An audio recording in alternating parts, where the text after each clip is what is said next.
मदरसे नहीं सहेंगे, नहीं सहेंगे, नहीं सहेंगे, मस्जिद मदरसे नहीं सहेंगे, नहीं सहेंगे, नहीं सहेंगे। इस्लामिक जिहाद मुर्दाबाद, मुर्दाबाद, मुर्दाबाद, इस्लामिक जिहाद मुर्दाबाद, मुर्दाबाद, मुर्दाबाद। अवैध मस्जिद मदरसे नहीं सहेंगे, नहीं सहेंगे, नहीं सहेंगे। बोलो देव भूमि उत्तराखंड की, श्री केदार भगवान की, गंगा मैया की, यमुना मैया की, नागेश्वर धाम की, जय श्री राम। जो प्रदेश में बदलते डेमोग्राफिक प्रभाव के लिए चिंतित है और उसके निमित्त हम माननीय मुख्यमंत्री जी का आभार भी व्यक्त करते हैं कि विगत दिवस उनके द्वारा कुछ मदरसे और मस्जिदें चिन्हित की गई, जो सील लगाने का कार्य किया गया। लेकिन वर्तमान में भी कितने ही मदरसे हैं, 800 से अधिक मदरसे और मस्जिदें इस देवभूमि में ऐसे चल रहे हैं। मात्र 400 के करीब में उनका रजिस्ट्रेशन हुआ है, बाकी सब अवैध है। और सन 2003 के बाद वक्फ बोर्ड की संपत्तियों में बहुत बेतहा इजाफा हुआ है, जिसमें 2001 संपत्ति 2003 के आसपास थी, जो 5000 से बढ़कर बन चुकी है। और पूरे हरिद्वार क्षेत्र में 322 से अधिक मज़ारे मस्जिदें बन चुकी हैं। तो कहीं न कहीं चिंता का विषय है।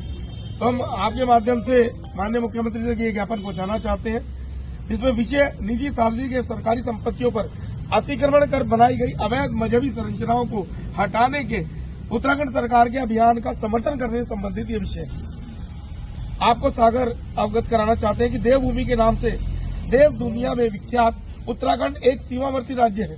उत्तराखंड राज्य में पिछले कुछ सालों से सार्वजनिक, सरकारी एवं संवेदनशील स्थानों पर अवैध मज़ारे बनाने और फिर उन्हें वक्फ बोर्ड में पंजीकृत कराने का सुनियोजित षड्यंत्र हो रहा है।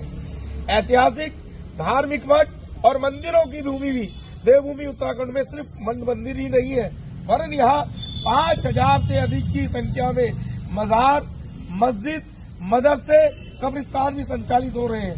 विगत कुछ वर्षों में देवभूमि उत्तराखंड में तेजी के साथ मस्जिद, मदरसे और मजारों का जाल फैला है। इसके माध्यम से बाहरी मुसलमानों की घुसपैठ भी राज्य में बढ़ी है। सन 2011 के जनसंख्या आंकड़ों के अनुसार तब उत्तराखंड राज्य में मुस्लिम आबादी 14% के आसपास थी, जो वर्तमान समय में देहरादून, उधमसिंह नगर, हरिद्वार, नैनीताल आदि जिलों में बढ़कर 30% से भी ऊपर जा चुकी है, जिससे देवभूमि उत्तराखंड की डेमोग्राफिक के लिए एक बड़ा चैलेंज के रूप में देखा जाना चाहिए। उत्तराखंड के तराई और भावर क्षेत्र के जंगलों में पिछले 15-20 वर्षों से अवैध मजारों की संख्या तेजी से बढ़ी है। उत्तराखंड राज्य में वन क्षेत्रों में लगभग 400 मजहबी संरचनाओं का विषय संज्ञान में आया है। जिम कॉर्बेट पार्क एवं राजाजी टाइगर रिजर्व में लगभग 40 मज़ारे अस्तित्व में होने की रिपोर्ट सामने आई है। रानीखेत आर्मी स्कूल के पीछे अवैध मज़ार है। इन संवेदनशील स्थानों पर अक्सर सेना के अभ्यास और जवानों का प्रशिक्षण भी होता है।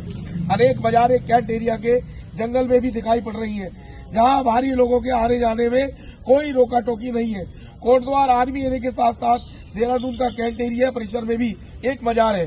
कालसी क्षेत्र में आर्मी एरिया के पास कब्रिस्तान बना दिए जाने का समाचार सामने आए हैं। रक्षा संपदा विभाग की भूमि पर अवैध मज़ारें चिन्हित हुई है। वन विभाग, छावनी परिषद और पुलिस प्रशासन के द्वारा की गई सर्च रिपोर्टों में इसका खुलासा हुआ है। ऐसा प्रतीत होता है कि इस्लामिक जिहाद के पैटर्न में उत्तराखंड राज्य में मदरसे, मजार, मस्जिदों का बेरोक टोक निर्माण हो रहा है, और जिसके कारण लगातार उत्तराखंड में गाये बगाए सांप्रदायिक हिंसा की घटनाएं बढ़ती जा रही है, जिसका वन भूलपुरा बिल्कुल ताजा उदाहरण है, जिसमें पुलिस प्रशासन को निशाना बनाकर जला देने संबंधित और उनको हत्या करने संबंधित विषय आए। तो हमारा आपसे निवेदन है, उक्त ज्ञापन को स्वीकार कर ये मान्य आगे वीरभूमि देवभूमि उत्तराखंड में लैंड जिहाद का ज्वलंत उदाहरण मस्जिद, कब्रिस्तान, मदरसे, मज़ारों का अतिक्रमण किसी भी हालत में बर्दाश्त नहीं किया जाएगा। विश्व हिंदू परिषद बजरंग दल उत्तराखंड प्रदेश के ऐतिहासिक विरासत, धार्मिक एक सांस्कृतिक स्वरूप को बिगड़ने नहीं देगा। उत्तराखंड वीरों, पराक्रमियों, साधु संतों, मठ मंदिरों और ऋषि मुनियों की भूमि है। हम इसमें मज़ारों का प्रवेश किसी प्रकार भी नहीं होने देंगे। देवभूमि उत्तराखंड की डेमोग्राफी को बदलने का यह सुनियोजित षड्यंत्र विश्व हिंदू परिषद बजरंग दल उत्तराखंड राज्य में मस्जिद, कब्रिस्तान, मदरसे और मज़ार